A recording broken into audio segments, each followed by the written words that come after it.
Drone footage से पता चला कि सऊदी अरब की लाइन पर निर्माण वास्तव में शुरू हुआ था। परियोजना पर हाल के महीनों में भारी बहस हुई है और अधिकांश ने कहा है कि यह निर्माण के लिए बहुत विशाल है। परियोजना पर हाल के महीनों में भारी बहस हुई है और अधिकांश ने कहा है कि यह निर्माण के लिए बहुत विशाल है। वास्तव में शुरू हो गया है। यह कैसे निकलेगा? क्या यह दुनिया की सबसे बड़ी शुरुआत हो सकती है? मेगा प्रोजेक्ट कभी, या लाइन $1 खरब की निर्माण गलती बन जाएगी? अंततः छोड़ दिया जाना चाहिए। चलो पता करते हैं। सऊदी अरब द्वारा लाइन की सटीक योजना का अनावरण किया गया था जुलाई 2022 में क्राउन प्रिंस मोहम्मद बिन सलमान, और हमने इसके बारे में अपने पहले वीडियो में पहले ही इसे कवर कर लिया है। रेखा, उन्होंने प्रतिबिंबित ग्लास से बने 2 समानांतर 500 मीटर लंबा गगनचुंबी इमारतों का प्रस्ताव रखा, जो रेगिस्तान के माध्यम से 170 किमी तक फैले हुए हैं। यह शामिल 2 पंक्तियों के बराबर होगा। 2001 के विश्व व्यापार केंद्रों में से प्रत्येक। लाइन अब तक प्रस्तावित सबसे बड़ी मेगा परियोजना नहीं है। यह जीने का एक नया तरीका है। अंदर कोई कार नहीं होगी। शहर और आपकी जरूरत की हर चीज 5 मिनट की पैदल दूरी के भीतर होगी।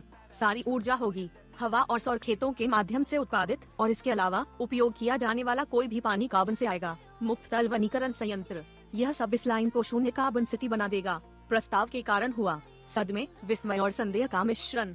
और जबकि ट्रेलर को लाखों बार देखा गया YouTube और अन्य प्लेटफार्मों पर, वास्तव में क्या हो रहा था इस बारे में शायद ही कोई जानकारी थी निर्माण स्थल पर। इसलिए लगभग सभी का मानना था कि रेखा सिर्फ एक प्रचार थी, ध्यान आकर्षित करने के लिए स्टंट। लेकिन फिर मोहम्मद की प्रस्तुति के लगभग 3 महीने बाद बिन सलमान, चीजों ने एक आश्चर्यजनक मोड़ लिया। 19 अक्टूबर 2022 को ड्रोन का निर्माण शुरू हुआ। OT स्काई ने निर्माण स्थल के फुटेज का खुलासा किया। वीडियो में दर्जनों उत्खननकर्ताओं को दिखाया गया है। रेगिस्तान के साथ खाइयां खोदना, जो रेखा की नींव बनेगी। उत्खनन पहले से ही बहुत दूर अंतर्देशीय की ओर जाता है। कितनी दूर ठीक कहना कठिन है। यह जाता है, लेकिन वे पृष्ठभूमि में पहाड़ों के करीब हो सकते हैं। अधिकारी के अनुसार नियोन की वेबसाइट पर नक्शा, लाइन इस खाड़ी से शुरू होती है और इन पहाड़ों को काटती है। क्योंकि इलाके का और चून की पृष्ठभूमि में समुद्र दिखाई दे रहा है, इसलिए संभवतः फुटेज लिया गया था यहीं कहीं। तो खुदाई पहले से ही 10 से 20 किलोमीटर लंबी हो सकती है। उसके ऊपर पूरी परियोजना के आसपास अधिक बुनियादी ढांचा बनाया जा रहा है। गूगल मानचित्र पर कई हैं। विकास दिखाई दे रहा है। पहाड़ों के करीब कार्यालयों और शिविरों के साथ एक पूरी साइट है। एक फुटबॉल मैदान और स्विमिंग पूल के साथ एक नियोम समुदाय और एक नियोम अनुभव केंद्र। तब से ये छवियां अद्यतित नहीं हैं, संभवतः अब तक और भी बहुत कुछ हैं। तो अब वह निर्माण वास्तव में शुरू हो गया है। यह कैसे हो सकता है? पूरे में इसकी तुलना करने वाला कुछ भी नहीं है दुनिया, इसलिए हम केवल अनुमान लगा सकते हैं कि आगे क्या होगा। लेकिन हम कह सकते हैं कि मूल रूप से हैं 3 संभावित परिणाम। पहली संभावना यह है कि निर्माण बिना किसी व्यक्ति के आने के कुछ महीनों या वर्षों में लाइन बंद हो जाएगी। जेद्दा टावर या दुबई क्रीक टावर के लिए यह एक परियोजना में बदल सकता है जहां इसका निर्माण होता है। स्थिति अस्पष्ट बनी हुई है। दोनों ही मामलों में शानदार रेंडरिंग और शानदार वादे दिखाए गए थे, बनाए गए थे। निर्माण शुरू किया गया था और ऐसा लग रहा था कि इमारतें वास्तव में समाप्त हो जाएंगी। लेकिन फिर सब कुछ रुक गया और तब से कोई प्रगति नहीं हुई है।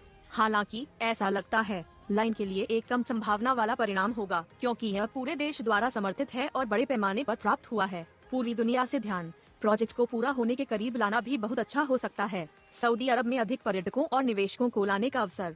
दूसरा परिदृश्य यह है, सऊदी अरब अपनी मौजूदा योजनाओं में और अगले दशकों में देश में भारी निवेश करता है। वास्तव में वह हासिल करता है जो उसने अपने ट्रेलरों में वादा किया था। कुछ विशेषताओं को लागू करना निश्चित रूप से हो सकता है। संभव हो, जैसे कोई कार न होना, जनरेट करना, 100% नवीकरणीय ऊर्जा और लंबवत जीवन के विचार को लागू करना। हालांकि जब आता है परियोजना के विशाल आकार के लिए, यह केवल पूर्ववत प्रतीत होता है। हमने पहले उल्लेख किया है कि लाइन को वन वर्ल्ड ट्रेड सेंटर के समान ऊंचाई वाला माना जाता है, जिसमें लगभग 8 लगते थे वर्षों को पूरा करना है, जबकि यह अभी भी एक उचित समय सीमा है। सऊदी अरब निर्माण करना चाहता है समान ऊंचाई की संरचना, लेकिन लंबाई में 170 किमी। यह अनिवार्य रूप से भवन जैसा होगा। 2001 विश्व व्यापार केंद्रों की एक सतत पट्टी और चून की परियोजना में इनमें से 2 शामिल हैं। लाइन, यह वास्तव में उनमें से 4000 बनाने जैसा होगा, बस 8 साल प्रत्येक से गुना। हम 32,000 वर्षों में समाप्त होंगे। बेशक सऊदी अरब उनका निर्माण बहुत तेजी से करेगा, एक साथ कई हिस्सों पर काम करना शुरू कर सकता है, लेकिन यह पैमाने को काफी अच्छी तरह दिखाता है। अनिवार्य रूप से यह सदियों के लिए एक कार्य होगा।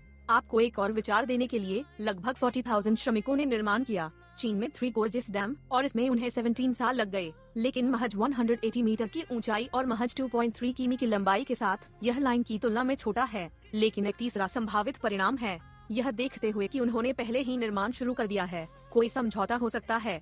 शुरुआत में हमने पूछा कि क्या यह सबसे बड़ा मेगा प्रोजेक्ट हो सकता है, मानवता ने कभी देखा है, या $1 खरब की निर्माण गलती, लेकिन शायद कोई और है विकल्प।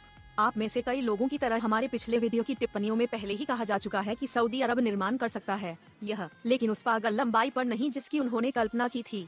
लाइन को 5 मिनट पैदल चलने वाले खंडों के रूप में बनाया गया है, इसलिए वे अनिवार्य रूप से मांग के आधार पर पूरे मेगा प्रोजेक्ट को थोड़ा थोड़ा करके बना सकते हैं। जरूरत पड़ने पर वे बस लंबाई बढ़ा सकते थे। इसके अलावा लाइन की ऊंचाई हो सकती है समायोजित, परियोजना को और अधिक यथार्थवादी और निर्माण में आसान बनाना। आधी ऊंचाई के साथ वर्टिकल लिविंग की पूरी अवधारणा वही रहती है और सभी सुविधाएं अभी भी हो सकती हैं। लागू किया गया, भले ही लाइन बहुत छोटे स्तर पर बनाई गई हो। पैमाना, यह दुनिया का पहला आधुनिक कार मुक्त शहर हो सकता है और दुनिया को पूरी तरह से खोल सकता है। जीने का अलग तरीका, दुनिया भर में शहरों को अधिक कार मुक्त बनाने के लिए कई पहल की जा रही हैं। हालांकि ये कारों को पूरी तरह से हटाने के बजाय कार के उपयोग को कम करने तक सीमित कर दिया गया है। अधिकांश प्रमुख शहर कार के चारों ओर केंद्रित हैं, इसलिए इसे बदलने की कोशिश अविश्वसनीय रूप से जटिल है। रेखा के साथ वे फिर से शुरू करते हैं। यह 21वीं सदी का पहला बड़ा शहर हो सकता है जहां कार यात्रा की संख्या 0 तक पहुंच जाती है। एक समुदाय की सभी बुनियादी सुविधाओं का इरादा है चलने योग्य दूरी के भीतर होना चाहिए, और यदि नहीं तो प्रस्तावित भूमिगत रेलवे प्रणाली का उपयोग किया जा सकता है। पूरी लाइन में लंबी यात्रा के लिए जब पहले लोग 2030 तक आना शुरू करेंगे तो वे प्रस्तावित उच्च तकनीकी समाज में रह सकते हैं, लेकिन बहुत छोटे पैमाने पर। तो इनमें से कौन सा परिणाम सबसे अधिक संभावना है? इस पागल परियोजना के बारे में विशेषज्ञ क्या कह रहे हैं? यह एक परियोजना है। बहुत से विशेषज्ञ इस बात से सहमत नहीं होंगे कि यह संभव है, विशेष रूप से बेहद तंग समय रेखा के तहत। एंटनी वीव्स, मुख्य शहरी नियोम में योजना अधिकारी, CNBC को बताया कि मैं इस बारे में स्पष्ट होना चाहता हूँ। नियोम एक जटिल, साहसिक और अत्यधिक महत्वाकांक्षी उपक्रम है और सबसे निश्चित रूप से वितरित करना आसान नहीं है, लेकिन हम मजबूत प्रगति कर रहे हैं और यह रोमांचक है दृष्टि को जीवन में देखने के लिए। दूसरी ओर बहुत सारे विशेषज्ञ परियोजना में शामिल नहीं हैं, अन्य चिंताओं का उल्लेख कर रहे हैं।